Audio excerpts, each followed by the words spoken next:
Assalamualaikum warahmatullahi wabarakatuh. Perkenalkan, nama saya Muhammad Iksan Sodikin, NIM 18020150 dari kelas FSC 18. Di sini izinkan saya untuk mempresentasikan tugas UTS dari mata kuliah AMDAL ini mengenai sejarah perkembangan AMDAL di dunia dan di Indonesia. Jadi, ada beberapa hal yang akan saya jelaskan. Yang pertama itu mengenai definisi AMDAL, yang kedua sejarah AMDAL di dunia, yang ketiga sejarah AMDAL di Indonesia. Jadi apa itu AMDAL? AMDAL dalam peraturan pemerintah nomor 27 tahun 1999 tentang analisis mengenai dampak lingkungan disebut bahwa AMDAL merupakan kajian mengenai dampak besar dan penting untuk pengambilan keputusan suatu usaha dan atau kegiatan yang direncanakan pada lingkungan hidup yang diperlukan bagi proses pengambilan keputusan tentang penyelenggaraan usaha dan atau kegiatan. AMDAL sendiri merupakan suatu kajian mengenai dampak positif dan negatif dari suatu rencana, kegiatan atau proyek yang dipakai pemerintah dalam memutuskan apakah suatu kegiatan atau proses dalam atau tidak proses layak atau tidak layak lingkungan. Kajian dampak positif dan negatif tersebut biasanya disusun dengan mempertimbangkan aspek fisika, kimia, biologi, sosial ekonomi, sosial budaya, dan kesehatan masyarakat. Jadi untuk sejarah AMDAL ini sendiri, itu yang pertama sejarah AMDAL di dunia.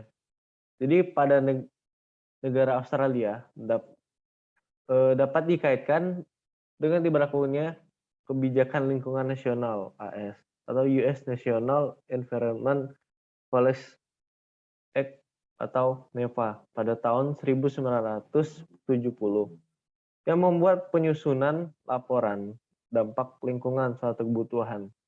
Di Australia, Commonwealth atau federal dengan sebagian besar negara memiliki pandangan berbeda dengan persemakmuran. Salah satu negara perintis adalah New South Wales yang negara pengendalian pencemaran komisi menerbitkan pedoman AMDAL pada tahun 1974. Dan untuk negara Kanada, penilaian Undang-Undang Lingkungan Kanada, The Canadian Environmental Assessment Act atau CEAA adalah dasar hukum untuk penilaian proses lingkungan federal, Environmental Assessment (EA). CEAA mulai berlaku pada tahun 1995. Amandemen legislatif dikenalkan pada tahun 2001 dan mulai berlaku pada tanggal 30 Oktober 2003.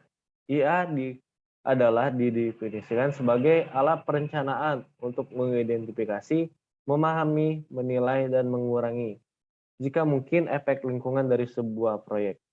Di bawah CEAA, semua departemen pemerintahan federal dan badan-badan yang diperlukan untuk melakukan EA untuk proyek-proyek yang berkaitan dengan pekerjaan fisik dan untuk setiap aktivitas yang dilakukan tercantum dalam peraturan instalasi daftar tempat latihan satu atau lebih dari CAA berikut pemicunya. Yang pertama, mengusulkan atau melakukan proyek. Yang kedua, hibah uang atau bentuk lain dari bantuan keuangan untuk proyek. Ketiga, hibah minat di tanah untuk memungkinkan proyek yang akan dilaksanakan. Yang keempat, latihan kewajiban regulasi dalam kaitannya dengan proyek, seperti menerbitkan izin atau lisensi yang disertakan dalam peraturan hukum daftar. Jika sebuah departemen pemerintah federal atau lembaga latihan satu atau lebih dari yang disebutkan dan memicu itu menjadi otoritas yang bertanggung jawab di bawah CEAA. Jadi untuk sejarah AMDAL di Indonesia itu ada beberapa tahap. Tahap pertama, tahap kedua, tahap ketiga, dan tahap keempat.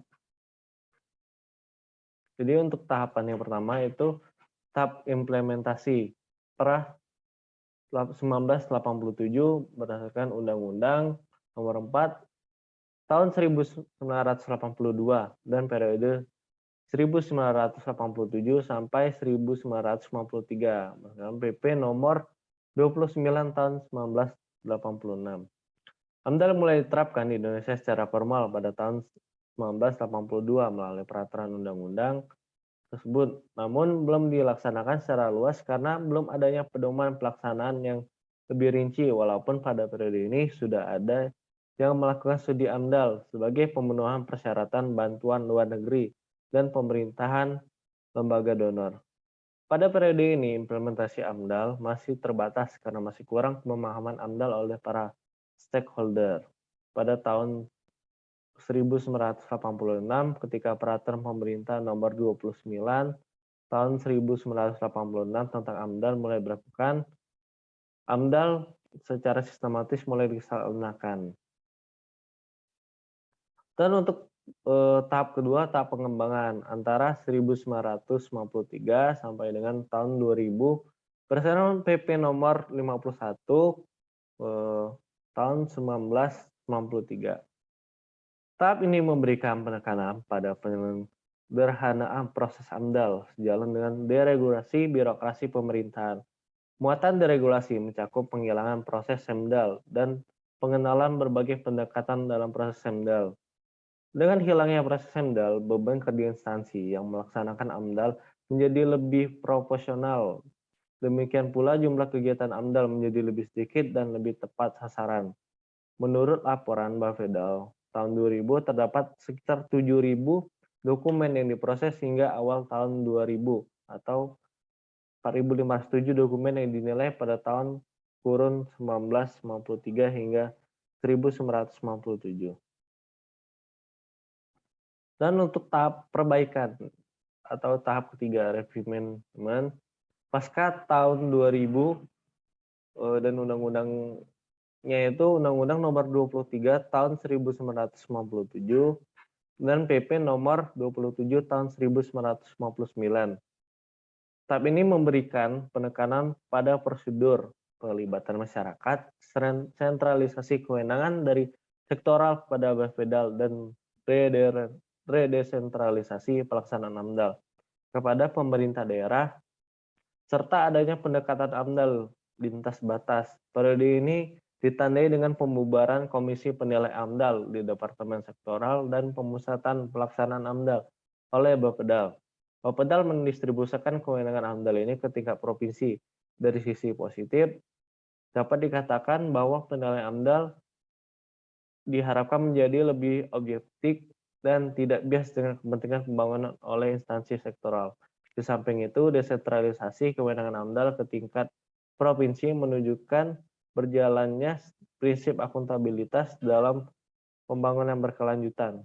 Dari sisi negatif, dapat dikatakan bahwa perubahan ini menghilangkan sumber daya manusia AMDAL di departemen sektoral dan menurunkan perhatian lingkungan oleh instansi teknis pelaksana pembangunan fisik. Dari sisi kemajuan sistem AMDAL, selain pendekatan lintas batas, periode ini juga mengenalkan mekanisme pelibatan masyarakat yang lebih intensif di dalam proses AMDAL. Dan untuk yang terakhir itu tahap revitalisasi AMDAL setelah tahun 2004 sampai dengan tahun 2007. Pada praktisi AMDAL menyadari masih banyaknya kekurangan di dalam sistem pengelolaan lingkungan, termasuk dalam sistem AMDAL. Untuk itu, terdapat keinginan untuk meningkatkan beberapa hal, seperti adanya wacana akan perlunya undang-undang AMDAL tersendiri, yang memberikan klausal sanksi hukum yang jelas terhadap pelanggaran proses AMDAL, reformasi mekanisme AMDAL, pengaturan wewenang proses AMDAL sejalan dengan revisi undang-undang pemerintahan daerah dan perlunya perangkat pengolahan lingkungan lainnya pendukung AMDAL.